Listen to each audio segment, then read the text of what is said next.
नमस्कार.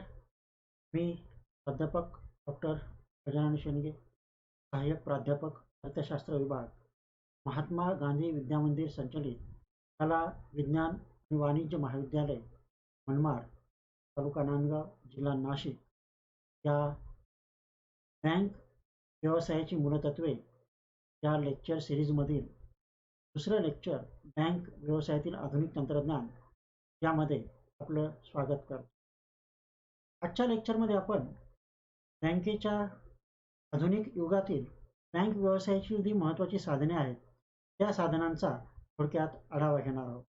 ह्या साधनामध्ये हे साधनं फक्त अर्थशास्त्र विषयाच्या अभ्यासासाठीच उपयोगाची नाहीत, तर एक विद्यार्थी म्हणून तर ही उपयोगाची आहेतच, मात्र सामान्य मनुष्याला जीवन जगताना, सामान्य नागरिकांना जीवन जगताना बँकेच्या विविध पातळीवरील आधुनिक साधनांची ओळख व्हावी, हाही दुसरा या लेक्चरचा हेतू आहे.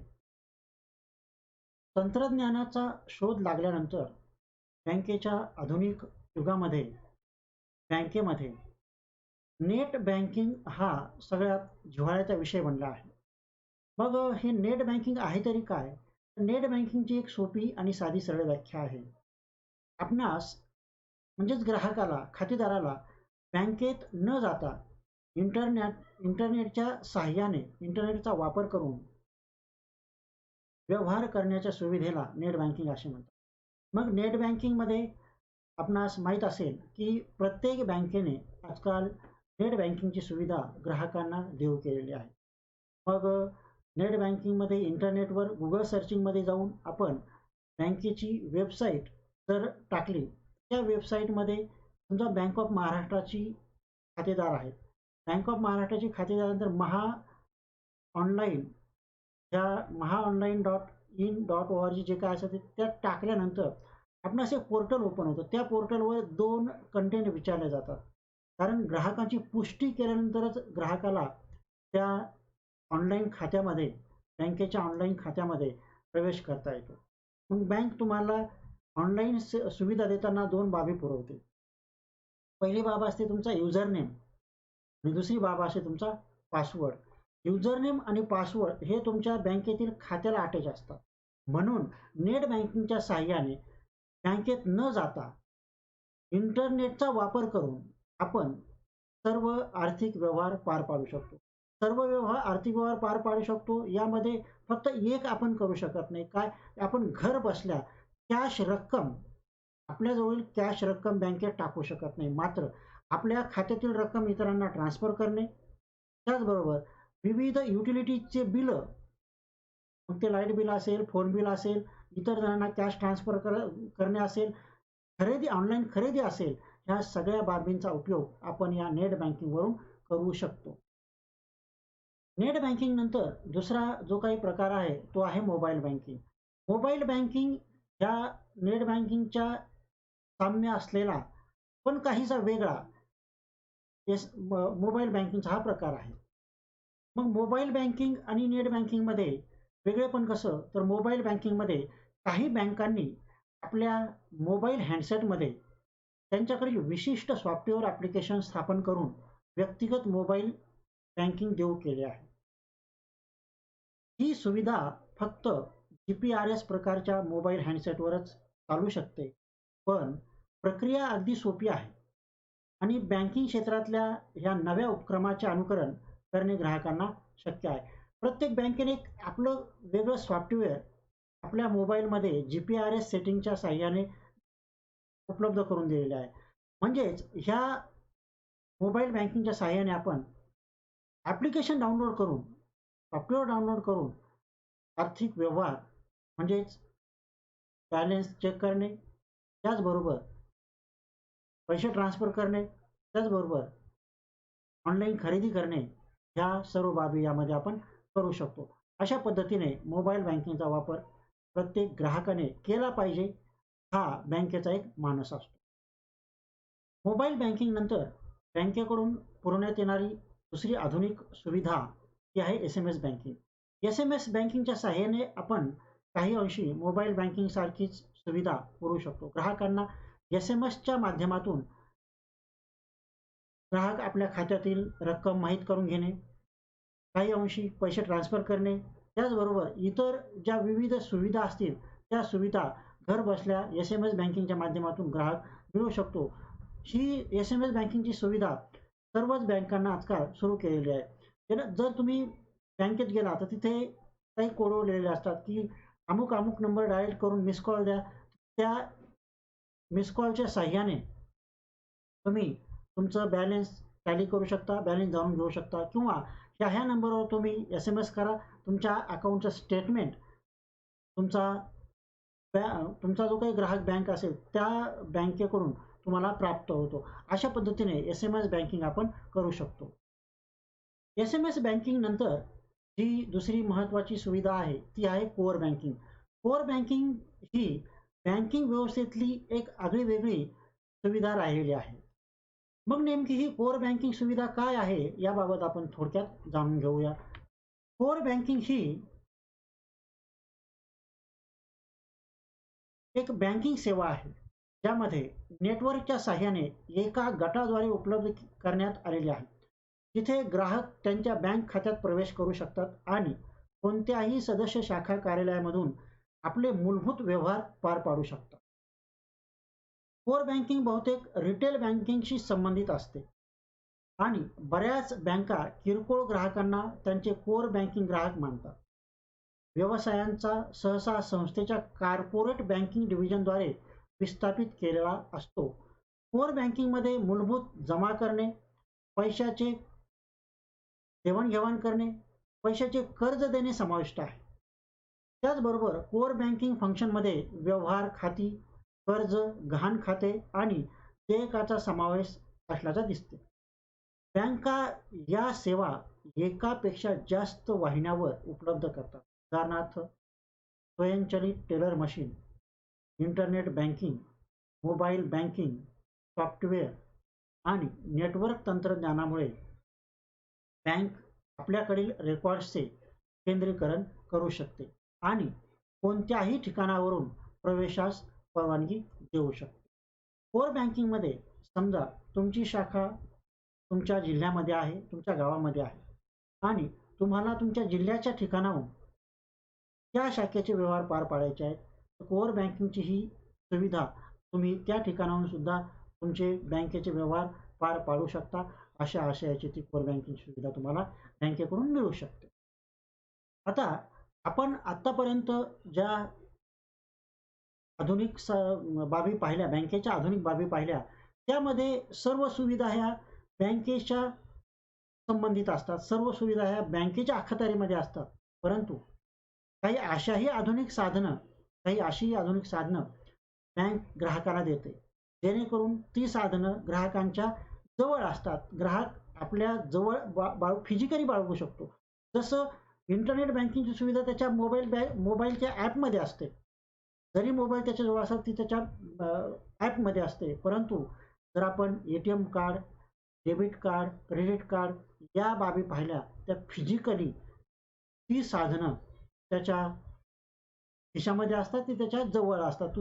तो ग्राहक फिजिकली त्याला बघू शकतो. आता नेमकी ही बँकेने प्रदान केलेली आधुनिक साधने नेमकी कोणती आहेत त्याबाबत आपण थोडक्यामध्ये आढावा घेऊया. आपण सुरुवातीला बघूया बँकेच्या आधुनिक साधनामधला पहिला सगळ्यात महत्त्वाचा आणि सगळ्यांच्या जिव्हाळ्याचा एक असा घटक तो म्हणजे ATM मशीन. ATM मशीन ही आपल्याला सर्वसामान्यपणे प्रत्येक बँकेच्या, प्रत्येक नॅशनलाइज बँकेच्या, खाजगी बँकेच्या, त्याचबरोबर अलीकडील काळामध्ये काही सहकारी बँकेच्या सुद्धा ATM मशीन्स निघालेल्या आहेत. त्या ATM मशीन बाबत आपण थोडक्यात जाणून घेऊया. ATM मशीन ही एक अशी सुविधा आहे बँकेच्या 4 भिंतीबाहेर राहून ग्राहकास आपल्या खात्यावरील पैसे कोणत्याही मानवी हस्तक्षेपाशिवाय कोणत्याही वेळी काढून देणारे संगणकीकृत यंत्र म्हणजे ATM, ऑटोमॅटिक टेलर मशीन ज्याला आपण म्हणतो. ग्राहकांच्या बँक खात्याला हे ATM दूरध्वनीच्या तारांनी किंवा अन्य मार्गाने जोडलेले असते. ग्राहकांची ओळख पटविण्याकरता ATM कार्ड देताना बँकेकडून ग्राहकाला एक सांकेतिक गुप्त क्रमांक दिला जातो. त्याला तुम्ही पिन म्हणता. त्याला पर्सनल आयडेंटिफिकेशन नंबर म्हणजेच पिन असे आपण म्हणू शकतो. यंत्रात टाकलेले एटीएम कार्ड व संबंधित पिन जुळला तरच एटीएम यंत्र आपला व्यवहार पूर्ण करत असते. सोपेपणा, व्यवहार्यता, विश्वसनीयता आणि अचूकता या 3 आर्थिक बाबी व्यवहारात व्यवहारकर्त्याच्या अत्यावश्यक बाबींची पूर्तता करण्यासाठी फार महत्त्वाच्या असतात. ह्या बाबी तपासल्यानंतरच, ह्या बाबीची ऑनलाईन पुष्टी झाल्यानंतरच यंत्र आपल्याला आपली रक्कम अदा करतं. एटीएम यंत्राद्वारे बँक ग्राहक खात्यावरील शिल्लक तपासणे, पैसे काढणे, पैसे भरणे याबाबत मार्गदर्शन करू शकते. ग्राहक आपला पिन केव्हाही बदलू शकतो. एटीएम यंत्र परदेशात विविध नावाने ओळखले जाते, जसं ऑटोमेटेड टेलर मशीन म्हणजेच ATM, automated bank machine, money machine, bank machine, cash machine, cash point, Bancomat point इत्यादी अशी बरीच नावं या एटीएम यंत्राला, एटीएम मशीनला असल्याचे आपल्याला दिसून येतात. जेणेकरून एटीएम हे ग्राहक उपयोगी काम करत असतं.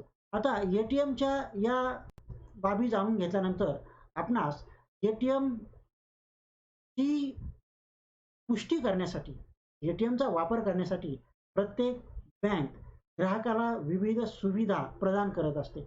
आपण एखाद्या बँकेच्या एटीएम मध्ये गेल्यानंतर, त्याच्या समोर उभा राहिल्यानंतर आपण न काही करता आपल्याला बँक पैसे देणार नाही.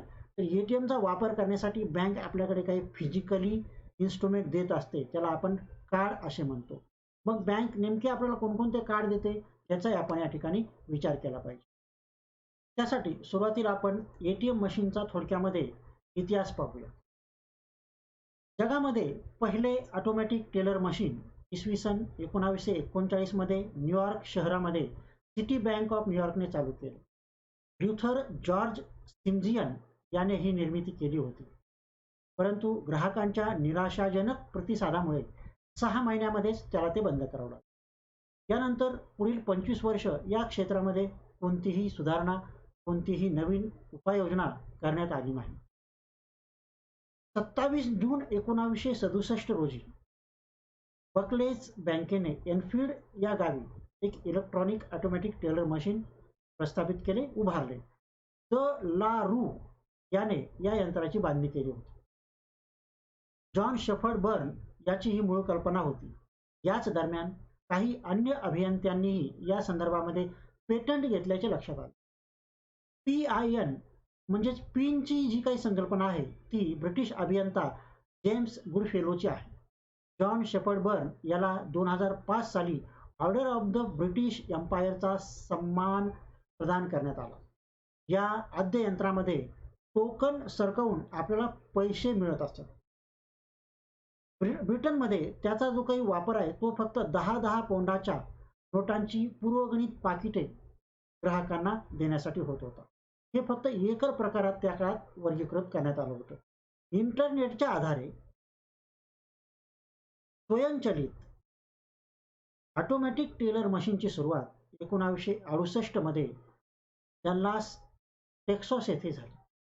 डोनाल्ड वेत्झेल हा स्वयंचलित सामान हाताळणी यंत्र सांभाळणाऱ्या डॉक्युमेंटल नामक कंपनीचा एक विभाग प्रमुख होता. त्या प्रमुखाने ही संकल्पना, ही सेवा विकसित केली. त्यामुळे डोनाल्ड वेझला इंटरनेटच्या आधारे स्वयंचलित असणाऱ्या ऑटोमॅटिक किंवा ऑटोमेटेड टेलर मशीनचा निर्माता समजला जातो. सन 1973 पासून इंग्लंडने इंटरनेटच्या आधारावर एटीएमच्या वापरामध्ये आघाडी केल्याचं आपल्याला दिसून येतं. इतिहास असाही सांगतो, लॉर्ड्स बँकेने IBM 1984 हे यंत्र कॅश पॉइंट या नावाने वापरास काढले होते. कॅश पॉइंट हे आजच्या एटीएमशी साधर्म्य साधणारे एक यंत्र होतं. लॉर्ड्स बँकेने आजही कॅश पॉइंटला ट्रस्टी सेव्हिंग बँकेचा नोंदणीकृत ट्रेडमार्क दिलेला आहे. सर्व कॅश पॉइंट हे ऑनलाईन होते. खात्यावरील व्यवहाराची लगेच नोंद करण्यासाठी याचा उपयोग होत असेल. आणखी जर आपणास याचा इतिहास पाहायचा असेल तर काही ब्रँड याच्या संबंधित आपण पाहू शकता, ज्यामध्ये IBM 3624, त्याचबरोबर 473X, डायबोर्ड 10XX, त्याचबरोबर TABS 9000 श्रेणी, त्याचबरोबर NCR 5XXX इत्यादी ब्रँड या कॅश पॉईंटचे बाजारामध्ये उपलब्ध आहेत. ATM बँकेच्या परिसरात असेल तर त्याला ऑनसाईट ATM म्हणतात. अशी यंत्र अधिक कार्यक्षम असतात. ती बँकेची बरीच कार्य करू शकतात. त्यामुळे अधिकाधिक खर्चिक स्वरूपाची ती यंत्रे या ठिकाणी दिसतात. ऑटोमॅटिक टेलर मशीन्स शॉपिंग सेंटरमध्ये, मॉल्समध्ये, किराणा दुकानामध्ये, पेट्रोल पंपामध्ये, ज्या ठिकाणी लोक एकत्र येऊ शकतील अशा अनेक ठिकाणी ही मशीन्स बँकेने उपलब्ध करून दिलेली असतात. बँक यांना धनयंत्र असे म्हणतात. ऑफलाईन ATM सुद्धा म्हटले जाते. ही यंत्र साधारणपणे फक्त नोटा अदा करण्याचं काम करतात आणि या ऑफलाईन यंत्राची देखभाल सुद्धा काही खाजगी कंपन्याकडे दिलेली असते. जेणेकरून आपण जर विचार केला की ATMच्या बाहेर जो सिक्युरिटी गार्ड असतो तो सिक्युरिटी सेवा पुरविणारा खाजगी कंपनीचा एक सभासद असतो, खाजगी कंपनीचा तो एक माणूस असतो. तो संबंधित बँकेचा त्या ATMच्या संबंधित असणारा तो एक व्यक्ती असतो. आता आपण ATMची सुविधा ज्याद्वारे प्राप्त करता येते त्या बँकेकडून मिळालेल्या त्या विशिष्ट कार्डच्या बाबत थोडक्यात माहिती घेऊ. बँकेकडून प्रत्येक खातेदाराला ATM कार्ड किंवा डेबिट कार्ड एक प्लास्टिक कार्ड मिळत असतं. मग हे ATM कार्ड किंवा प्लास्टिक कार्ड नेमकं काय आहे त्याबाबत थोडक्यात माहिती घेऊ. ATM कार्ड किंवा डेबिट कार्ड हे बँकेमार्फत ग्राहकांना व्यवहार करण्यासाठी देण्यात येत असते. आजकाल ग्राहकाने बँकेत खाते उघडताच त्याला प्रत्येक बँक हे देऊ करते, ज्याला आपण ATM कार्ड म्हणतो किंवा डेबिट कार्ड सुद्धा म्हणू शकतो. ह्या कार्डद्वारे ग्राहकांना बँकेत लांबच लांब रांग न लावता सहजपणे ATM मशीनच्या साहाय्याने पैसे काढतात. या कार्डचा वापर करून तुम्ही जेवढ्या रकमेचा व्यवहार कराल तेच पैसे तुमच्या चालू किंवा बचत खात्यातून वजा होतात आणि ज्या व्यक्तीशी तुम्ही व्यवहार केला आहे त्या व्यक्तीच्या खात्यात ते हस्तांतरित सुद्धा करता येतात. तुम्हाला कॅश सुद्धा काढू शकतो. डेबिट कार्डद्वारे तुमची जेवढे तुमच्याकडे पैसे खात्यामध्ये आहेत तेवढ्याच रकमेचा व्यवहार तुम्ही करू शकता. जर तुमच्या खात्यातील पैसे नसतील तर तुम्ही डेबिट कार्डद्वारे पैसे काढू शकत नाही किंवा हस्तांतरित सुद्धा करू शकत. डेबिट कार्ड हे तुमच्या खात्यामधील व्यवहाराशी संलग्नित असते. डेबिट कार्ड बरोबरच त्याच्या वापरासाठी बँक तुम्हाला सुरक्षिततेचा 4 अंकी कोड नंबर सुद्धा, ज्याला आपण पासवर्ड म्हणतो, ज्याला आपण पिन कोड म्हणतो, तो तुम्हाला देऊ शकता. व्यवहार करताना तुम्हाला त्या 4 अंकी पिनचा वापर करून या ATM कार्डच्या साहाय्याने किंवा डेबिट कार्डच्या साहाय्याने बँकेतून पैसे काढावे लागतात. डेबिट कार्डचा उपयोग करण्यासाठी बँक आणखी एक सुविधा देते की तुम्ही तुमच्या डेबिट कार्डचा किंवा ATMचा वापर कोणत्याही बँकेच्या कोणत्याही ATM कार्डमधून ATM मशीनमधून करू शकता.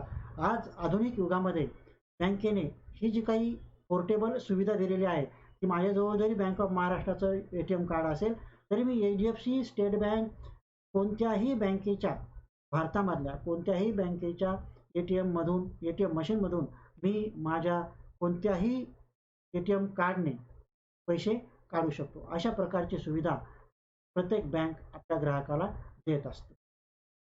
ATM कार्ड नंतर बँक दुसरं जे काही कार्डची सुविधा ग्राहकांना प्रदान करते किंवा पुरविते त्याला आपण म्हणतो क्रेडिट कार्ड. मग हे नेमकं क्रेडिट कार्ड काय आहे त्याचा आपण या ठिकाणी थोडक्यामध्ये आढावा घेऊया. क्रेडिट कार्डचा वापर देखील डेबिट कार्ड प्रमाणे डिजिटल व्यवहार पूर्ण करण्यासाठी केला जातो. मात्र डेबिट कार्डसाठी ज्याप्रमाणे बँकेत खाते असण्याची गरज असते तसे बँक खाते क्रेडिट कार्डसाठी असण्याची गरज नाही. तुमचं बँकेत खातं असावंच असं नाही. तुमचं बँकेत खातं नसतानाही तुम्हाला क्रेडिट कार्ड मिळू शकतं. बँकेत खातं नसतानाही आपण याची सुविधा प्राप्त करून घेऊ शकतो. यामध्ये अनेक फायनान्स कंपन्या या क्रेडिट कार्डची सुविधा ग्राहकांना देत असतात. क्रेडिट कार्ड घेताना तुमची रक्कम परत करण्याची, त्या क्रेडिट कार्डवरची रक्कम परतफेडीची क्षमता पाहिली जाते. क्रेडिट कार्डद्वारे व्यवहार करण्यासाठी निश्चित मर्यादा घालून दिलेली असते. समजा माझ्याकडे HDFC बँकेचं क्रेडिट कार्ड आहे. माझं त्या बँकेत खातं सुद्धा नाही. मला बँक सुरुवातीला एका विशिष्ट पातळीपर्यंत 25,000ची किंवा 50,000ची किंवा 75,000ची पत मर्यादा पुरविते. म्हणजेच सुरुवातीला मी त्या HDFCच्या क्रेडिट कार्डमधून 25,000 पर्यंतचे व्यवहार माझं त्या बँकेत खातं नसताना सुद्धा करू शकतो. पण जर मी त्या क्रेडिट कार्डने व्यवहार करत असेल तर बँक मला 45 दिवसाचा अवधी देते. तुम्ही 45 दिवसाच्या आत त्या क्रेडिट कार्डवरचे पैसे तुमच्या कोणत्याही बँकेच्या अकाउंटवरून त्या कार्डमध्ये टाकू शकता. दुसरा सगळ्यात महत्त्वाचा भाग यामध्ये असा की क्रेडिट कार्डच्या पैशाचा व्यवहार करताना क्रेडिट कार्डमधून ATM मशीनमधून टाकल्यानंतर तुम्हाला कॅश प्राप्त होऊ शकत नाही. इवन तुम्हाला ती कॅश प्राप्त जरी झाली तरी जो व्याजाचा दर किंवा जे व्याज ती संबंधित बँक तुम्हाला त्या कॅशवर आकारते ते व्याज इतकं असतं की कदाचित तुम्ही ती व्याजाची रक्कम कधीही भरू शकणार. एक उदाहरणादाखल आपण घेऊ.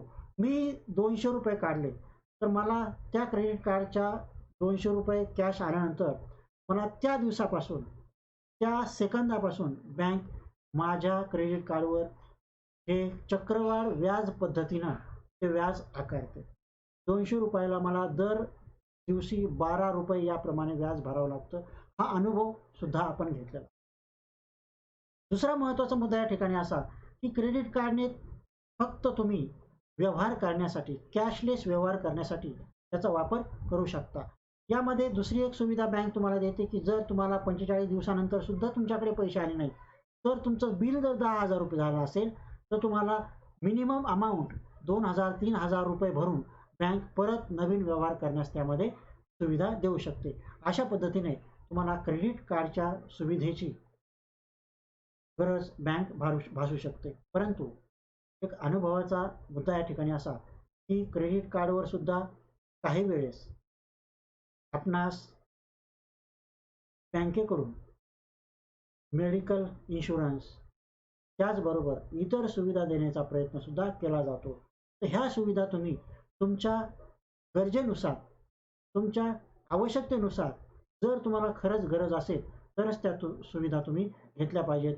अन्यथा आपल्या क्रेडिट कार्डचा अनावश्यक वापर सुद्धा कधी-कधी ग्राहकाला महागात पडू शकतो.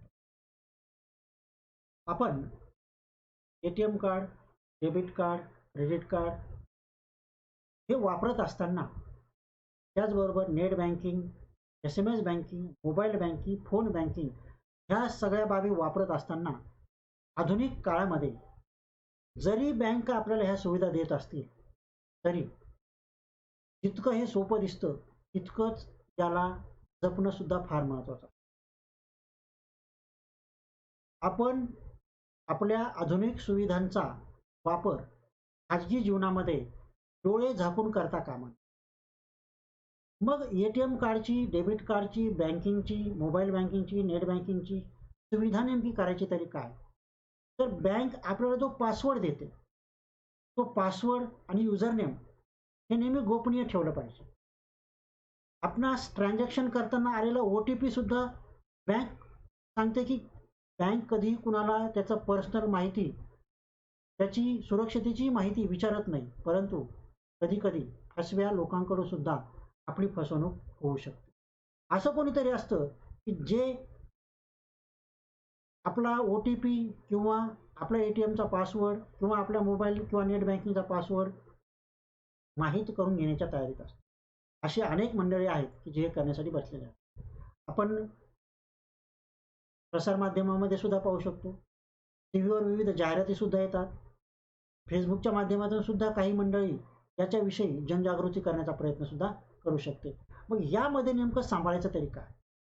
पहिलं सांभाळणं महत्त्वाचं आहे की तुमचं थंब इम्प्रेशन, तुमचा अंगठा जो आपण आधार कार्डला दिलेला आहे. बँकेच्या ATM मशीनमध्ये आधार कार्ड आपला अंगठा देऊन सुद्धा आपण आपल्या खात्यातून पैसे काढण्याची सुविधा दिलेली आहे.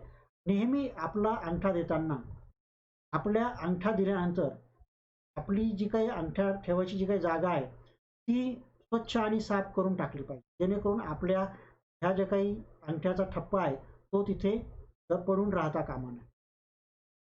दुसरा महत्त्वाचा भाग, जर तुम्ही मोबाईल बँकिंग वापरत असाल तर मोबाईल बँकिंग वापरताना आपल्याच मोबाईलमधून, आपल्याच मोबाईलच्या सॉफ्टवेअरमधून तुम्ही कोणत्याही बँकेची जी काही ॲप्लिकेशन असतील त्या ॲप्लिकेशनला एक सिक्युरिटी दिली पाहिजे.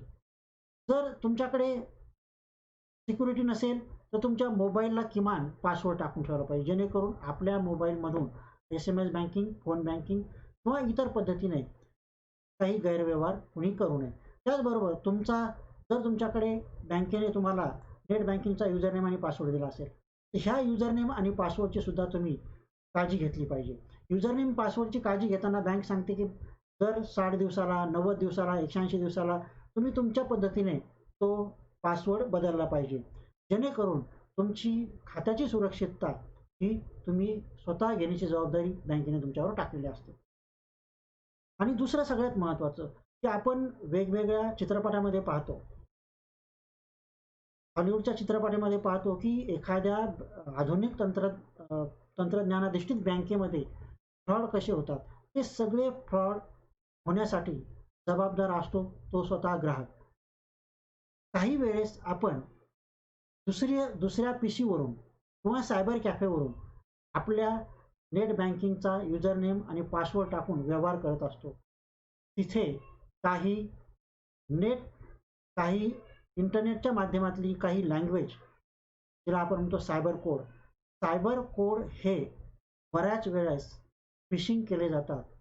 ते सायबर कोड, आपले ऑनलाईन कोड वापरून काही वेळेस परस्पररित्या आपल्या बँकेतल्या रकमा ह्या थांबवल्या जातात.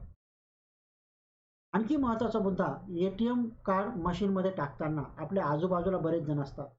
ही वेगळी सांगायची गोष्ट नाही की आपल्या आजूबाजूला किती जण आहे त्याची दक्षता घ्या. या ठिकाणी फक्त एकच महत्त्वाची दक्षता घ्यायची आहे, ती अशी की आपण आपला पिन नंबर टाकताना तो कोणी पाहणार नाही याची काळजी घेतली पाहिजे. त्याचबरोबर आपल्या ATMचा व्यवहार चालू असताना आपण बँकेच्या कर्मचाऱ्याव्यतिरिक्त इतर कोणत्याही व्यक्तीला त्या ठिकाणी थांबू न देता पूर्ण व्यवहार पार पाडणे आवश्यक आहे, जेणेकरून आपल्या खात्यातील व्यवहार हे सुरळीत आणि सोप्या पद्धतीने होतील याची आपण खबरदारी घेतली पाहिजे. मित्रांनो, आज या लेक्चरमध्ये आपण आधुनिक बँकिंग साधनांची माहिती करून घेतली. त्याचबरोबर आधुनिक बँकिंग साधनांच्या सुरक्षिततेच्या उपाययोजना सुद्धा माहीत करून घेतल्या. म्हणून आधुनिक बँकिंग साधनं वापरताना जितकं ते आधुनिक आहे तितकंच त्यापासून धोका सुद्धा निर्माण होण्याची शक्यता. म्हणून आपल्या साधनाची खबरदारी आपणच घेतली पाहिजे, अशी बँकेकडून नेहमी आपल्याला समुपदेशन होत असतं. म्हणून आज आपण या ठिकाणी थांबू. या लेक्चरमध्ये